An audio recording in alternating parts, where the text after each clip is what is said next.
Just 4 days after they beat their arch rivals in a matchup for first place in the AFC North, the Steelers have to go on the road, short rest, and take on the Cleveland Browns, a game they cannot afford to overlook, obviously. Thanks very much for being with us for the matchup presented by Shell Polymers, alongside Dale Lally and Matt Williamson. From The Drive, I'm Rob King. Thanks very much for being with us. And Dale, you got to play the game, right? You come over the big emotional victory. You better find a way to make sure you're ready on Thursday night. Yeah, and you beat the former Browns last week. Now you get to beat the new Browns this week. And so, the Steelers have had some struggles up there in recent years. 3-1 in the last 5 seasons up in Cleveland, but they can't afford to have a letdown. Now that you've worked too hard to get to 8-2, you can't have that emotional letdown in this one. And I don't believe Mike Tomlin will allow them to do that. We've talked in the past, there's been talk traditionally about how the Steelers-Ravens, they beat themselves up so much, and it's hard to even prepare for a week, much less 4 days. But again, as Dale said, you better be prepared because it's on the schedule. Yeah, I mean, a road trip on a Thursday night is always a challenge. I mean, fortunately, this is not a far road trip. It's kind of right up the road, I mean, all things considered. But mentally, physically, emotionally, preparation is a real challenge, let alone after Ravens week. And there are some things about the Browns to be concerned about. So let's get into the matchups in this game. We begin with the Steelers on offense. And to me, I'm looking right in the middle of the field on the offensive line. And that's Zach Frazier having a terrific rookie season at center against Dalvin Tomlinson. Tomlinson's one of these guys. He got 3 sacks, but he can be a disruptor in various ways, guys. He can get to the quarterback with those 3 sacks, but he can also push the pocket back at Russell Wilson, force him out of the pocket, and he could also be a force in the run game by just stacking things up inside. Yeah, this is a crafty veteran player working against, the rookie who's, we forget that he still is a rookie, right. But he's played well. So you're going to see all the veteran tricks in there, and he's been around and faced multiple rookies of the year. So I assume that, Cleveland will try to attack those inside gaps and try to slow the Steelers' running game down, because there's no secret the Steelers want to run the football, and if you can block up Tomlinson, you should be able to run the football. And I think that combination of Tomlinson and Garrett, you're hoping you're getting the same sort of combination of Hayward and Watt, right? Somebody in the middle, somebody coming around from the outside as well. Yeah, and I just wanted to add to your point too, that I thought the interior trio for the Steelers was one of the stars of the show against the Ravens. They really held up well. 2 of them are rookies, their first game ever against the Ravens, which leads you to my key. I mean, that's Myles Garrett. I mean, Myles Garrett to me is somebody you absolutely need to deal with. I mean, he is a wrecking machine. He can wreck games like a TJ Watt, a Micah Parsons, Bosa, those type of players. I mean, he's reigning Defensive Player of the Year. Okay, we'll get to that in a moment. But let's talk about the... Hit out of order there. I'm sorry. That's okay. I thought that's what you're leading me into. Jumped in line. We're going to go inside and then we're going to go outside, because I think we all have something to say on Garrett. But the inside linebackers are guys that you think that the Steelers should be able to attack, both in the run game and the pass game, correct? Yeah, Jeremiah Owusu-Koramoah, who's their best inside backer and Yes. one of the better guys in the league, is out. He's on IR right now. So, you're going to see some guys out there that you can have some success against. And if the Steelers can block Tomlinson, they can get guys out to the second level and block that up as well. You can do some things there. And, our old friend Devin Bush led them in tackles last week. He was jumping on people's backs left and right. So you can, if you can get Najee Harris to the second level, he could have some success. From a local standpoint, maybe Khaleke Hudson, the Keysport grad, gets a few more reps at inside linebacker. But again, I think before we get to Myles Garrett, maybe being able to attack this team up the middle and run the football maybe effectively and keep yourself out of 3rd and long. When you think about how can the Browns be effective, I can think of the crowd getting riled up, Myles Garrett being able to know he's going to pass rush. You move him around a little bit. The snap comes. The guys are moving a little bit late because of the crowd noise. And Myles Garrett gets a strip sack or does something that can affect the outcome of the game. Yeah, and those inside linebackers, Owusu-Koramoah is definitely their best one. Yes. But they're looking for speed at that position more than physicality. So if you can get duo and get a guard or Connor Hayward out of the backfield from a fullback position or one of these tight ends coming cracking in. Absolutely. Yeah. So you can get some good angles and move them off the ball. They could have some pretty good success up the middle. It's also supposed to rain and a little bit of snow on Thursday night. Yeah. So, throwing the football up there is oftentimes not the easiest thing to do. You better be able to run the football in Cleveland because the wind is always a factor coming in off the lake, as Bubby Brister Yes. said about here. Yes, I said it about Pittsburgh. And if you can't do that, then you have to deal with Myles Garrett, who, like it or not, is the reigning Defensive Player of the Year. 100%. And a great player. I mean, he looks like he's built in a lab. He is massive. He has rare explosion and bend and power. And as you mentioned before, he'll come from both sides. You'll see him dancing around in the A gaps and B gaps at times too. And if someone's going to wreck this game, that's who it is.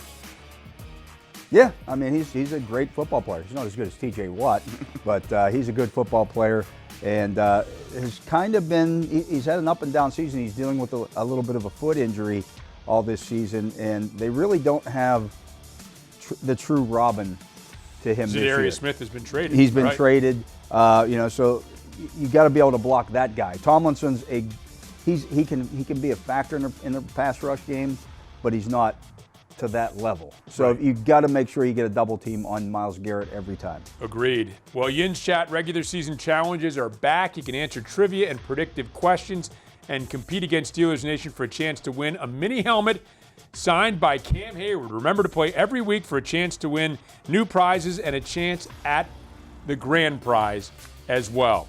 Stick around. We're going to look at the key matchups for when the Browns have the ball and the Steelers are on defense when we continue on the matchup presented by Shell Polymers.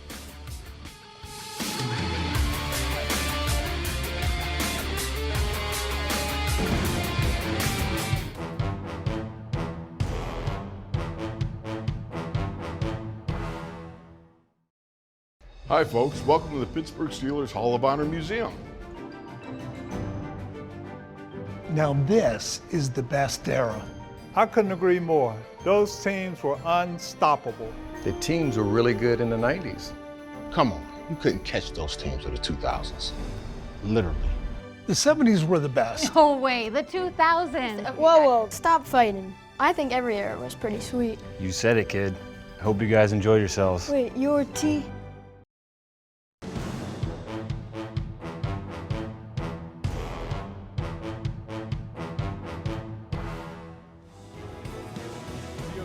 The pseudoscience of trying to turn something into something else. The used to be you try to turn a rock into gold. Well, that doesn't really happen very often. The Steelers are trying to turn 3 into 7. That's the alchemy they want. As we welcome you back to the matchup presented by Shell Polymers.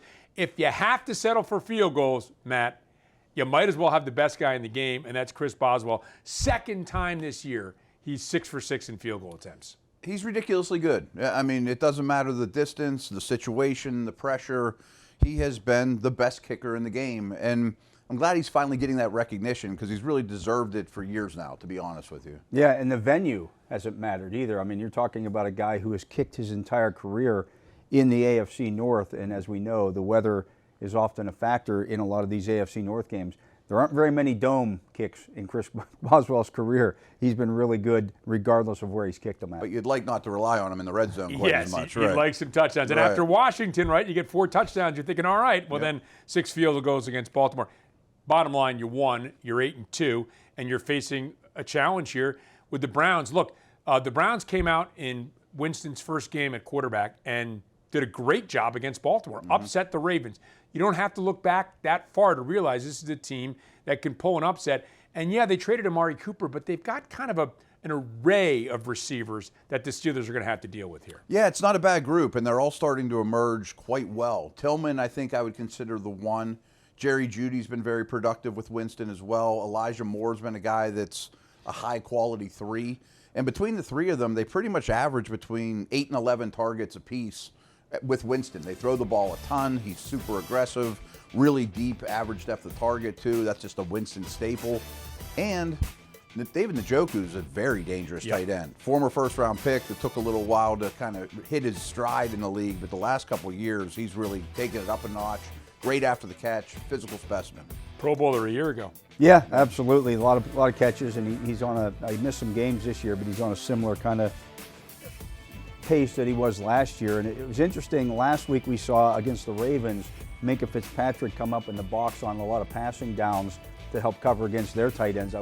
Maybe the Steelers do that again this week and have him do a little one-on-one coverage with David Njoku. Yeah. And I'm curious, does Porter follow anyone, or does he just kind of stay to sides? There's not a distinct number one on this team. Interesting, but again, pretty good depth in that It is. group. It's a good And group. Kadarius Toney could be a guy that winds up playing this week And for they him play a as well. lot of 3 receiver sets, too. Yep. You're going to see a lot of that. So meanwhile, they're going to throw the ball, we think, a lot. That's what they do. They'll try to get Nick Chubb going, but they like to throw the ball. Even when Chubb is going well sometimes, Stefanski still likes to throw the ball. But Winston's like, Jameis Winston's kind of an old school gunslinger type. I mean, he's not going West Coast dink and dunk. He's looking to throw the ball down the field, can make a ton of big plays, but can also provide some opportunities for the Steelers to make big plays. Yeah, if you look at Pro Football Focus, thus far this season, Winston has 7 turnover-worthy throws. That's in 145 attempts. So that means about 1 out of every 20, he's gonna put at least one pass in harm's way. So you have to take advantage of that. You mentioned that game against the Ravens where they beat Baltimore. He had 3 balls that were dropped by the Ravens, including Kyle Hamilton in the closing at the end, moments of the game. That would have He clinched catches the win. that, it's over. It's Baltimore over. wins. They're done. He'll also take some sacks. He's been sacked 12 times, and if you look at this I'm still stuck on last week. This Browns team, they've allowed 46 sacks this season in a row. That's the most in the league. Yep. And 12 of those have been against Jameis Winston. So, again, it takes time to set up those long developing plays, and they have some problems on their offensive line, which also we'll get to here. Let's get to that right now because I am super intrigued by this one. Okay, so it's a bit of the low-hanging fruit, but think about this storyline, right? This is the first time the Steelers are playing the Browns since that controversial decision, certainly among Steelers fans and among others, that Garrett should be the MVP instead of T.J. Watt. So T.J. Watt's going to roll up there. They've had all kinds of injuries at offensive line. I don't even know, as we're taping this show, who's going to be able to play.